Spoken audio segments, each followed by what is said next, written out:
HSC 26 কয়েকদিন পরে যেহেতু তোমাদের এইচএসসি পরীক্ষা, তোমাদের এখন শেষ মুহূর্তে প্রিপারেশন চলছে।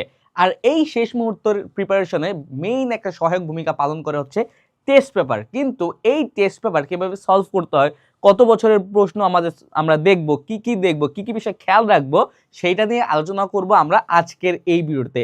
এই 5টা জিনিস যদি তুমি খেয়াল রেখে টেস্ট পেপার সলভ করো, তাহলে তুমি সবচেয়ে ইফেক্টিভ একটা রেজাল্ট পাবা, এইচএসসিতে সবচেয়ে ভালো একটা আউটকাম তুমি দিতে পারবা।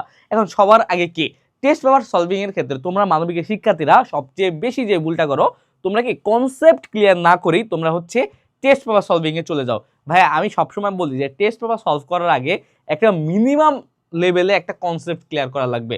কনসেপ্ট ক্লিয়ার করা লাগবে, তার পাশাপাশি সিলেবাস সম্পর্কে তোমার একটা ধারণা থাকা লাগবে যে সিলেবাস আমার কতটুকু আছে, কোন কোন চ্যাপ্টার আছে। তারপর হচ্ছে তুমি টেস্ট পেপার সলভিং এ যাবা।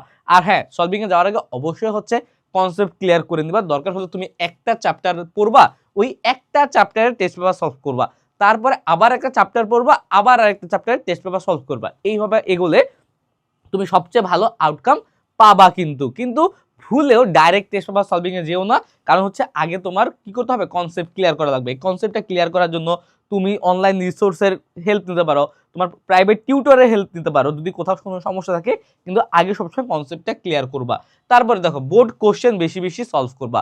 বোর্ড কোশ্চেনগুলো বেশি বেশি সলভ করার কারণ কি, দেখো স্কুলের কোশ্চেনগুলো একটু ট্রিকি থাকে, কিন্তু বোর্ড কোশ্চেন কিন্তু সহজ থাকে তুলনামূলক। সুতরাং যেহেতু লাস্ট মুহূর্ত, তোমার বোর্ড কোশ্চেন থেকে সবচেয়ে বেশি হচ্ছে পরীক্ষায় প্রশ্ন আসে।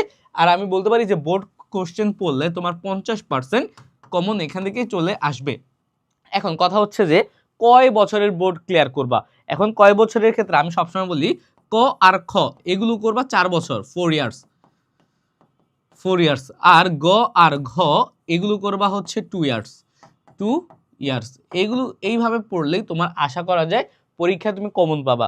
ওকে, আর প্যাটার্নগুলো যেইখানে পারবা না, যেখানে তুমি আটকে যাবা, ওই ভুলগুলো হচ্ছে তুমি নোট করে রাখবা। ওই ভুলগুলো কেন হলো এবং ভুলগুলো থেকে শিক্ষা গ্রহণ করবা।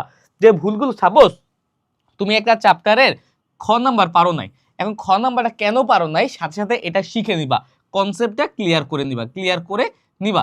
এই সিমিলারলি ক নাম্বার প্রশ্ন, খ নাম্বার প্রশ্ন, গ নাম্বার প্রশ্ন, ঘ নাম্বার প্রশ্ন, এখন কনসেপ্টগুলো যাতে ক্লিয়ার হয়ে যায়, অর্থাৎ ভুলগুলো নোট করে রাখবা এবং ভুলগুলো যাতে পরবর্তী প্র্যাকটিসে না হয় সেই দিকে খেয়াল রাখবা।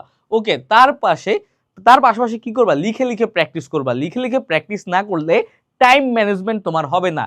টাইম ম্যানেজমেন্ট কিন্তু তোমাদের ক্ষেত্রে খুবই গুরুত্বপূর্ণ, কারণ হচ্ছে তোমাদের অল্প সময়ের মধ্যে অনেক বেশি অ্যান্সার করা লাগে, মানবিকের লেখার পরিমাণ খুব বেশি থাকে। এই কারণে একটা সৃজনশীল তোমরা চেষ্টা করবা যে 20 মিনিটের মধ্যে কমপ্লিট করার। যদি 20 মিনিটের মধ্যে একটা সৃজনশীল কমপ্লিট করতে পারো, তাহলে খুব ইজিলি তুমি হচ্ছে সম্পূর্ণ লেখা কমপ্লিট করতে পারবা। আর হ্যান্ড রাইটিং সবসময় যাতে ভালো হয়, কারণ হচ্ছে মানবিকের রেজাল্টটা সম্পূর্ণরূপে হ্যান্ড রাইটিং এর উপর ডিপেন্ড করে। এই কারণে এখন থেকে প্রতিদিন চেষ্টা করবা মিনিমাম একটা করে সিকিউ প্র্যাকটিস করা, ঘড়িতে সময় ধরে। আর কিভাবে সিকিউ লিখতে হয় এটা যদি না জানো, তাহলে আমাদের কোর্সের ক্লাস দেওয়া আছে আমার, ওই ক্লাসটা দেখতে পারো। আশা করা যায় তাহলে তোমার সিকিউ নিয়ে আর কোনো সমস্যা থাকবে না। আর যারা কোর্সে নাই, এনরোল হয়ে যেতে পারো, কমেন্টে সবকিছু দেওয়া আছে। আর লিখে লিখে প্র্যাকটিস করার পাশাপাশি আরেকটা সুবিধা কি, যে তোমার এমসিকিউ গুলো পরবর্তীতে হয়ে যাবে। এমসিকিউ সলভ করবা, কিন্তু যে তোমরা অনেকে কি করো যে টেস্ট পেপার থেকে শুধুমাত্র সিকিউ গুলো সলভ করো, এমসিকিউর দিকে আর ঘুরেও তাকাও না। কিন্তু এমসিকিউ সলভ করা লাগবে। এমসিকিউ সলভের ক্ষেত্রে যে কনসেপ্ট ক্লিয়ারটা কিভাবে করবা, তুমি দাগানো বই আছে না, আমাদের কোর্সে যারা আছো তোমরা সিম্পলি, যেহেতু 225টি অধ্যায় দাগানো বই দেওয়া আছে, ওই দাগানো বইয়ের তুমি দাগানো অংশগুলো দেখো, তাহলে কি হচ্ছে তোমার একই সাথে এমসিকিউ আর সিকিউ দুইটাই হয়ে যাবে। এর ফলে তোমার খুব ইজি হবে। টেস্ট পেপারে যেহেতু তোমার এমসিকিউ দেওয়া আছে, আমাদের কোর্সে হচ্ছে 120টারও বেশি এক্সাম দেওয়া আছে, সেগুলো করলে আশা করা যায় যে তোমার টেস্ট পেপারের যে পরিপূর্ণ যে প্রিপারেশনটা সেটা হয়ে যাবে। এবং এইগুলো করলে তোমার এইচএসসিতে দেখবা যে মিনিমাম তুমি 80% কমন পাবা, 80% টেস্ট পেপার থেকে কমন পড়ে যাবে। ওকে, আর তোমার 80% কমন পড়লে এ প্লাস পাওয়াটা কিন্তু কি অনেক অনেক বেশি ইজি হয়ে যায়। এই হচ্ছে একটা সিম্পল সমাধান, এগুলো একটু ফলো করার চেষ্টা করো। এইভাবেই এই 5টা জিনিস তুমি দেখে দেখে তোমার টেস্ট পেপারগুলো সলভ করো, আশা করা যায় কোনো সমস্যা হবে না। আর যদি সমস্যা হয়, আমরা তো আছি, আমাদের জিজ্ঞেস করো, আমরা তোমাদের হেল্প করে দেবো। ওকে, আমাদের কোর্সে এনরোল থাকো না থাকো ডাজেন্ট ম্যাটার, আমরা তোমাদের সবসময় হেল্প করব। এটা হচ্ছে তোমাদের প্রতি আমাদের প্রতিশ্রুতি। ওকে ভাইয়া, তাহলে আজকের এই ভিডিওটা এই পর্যন্তই।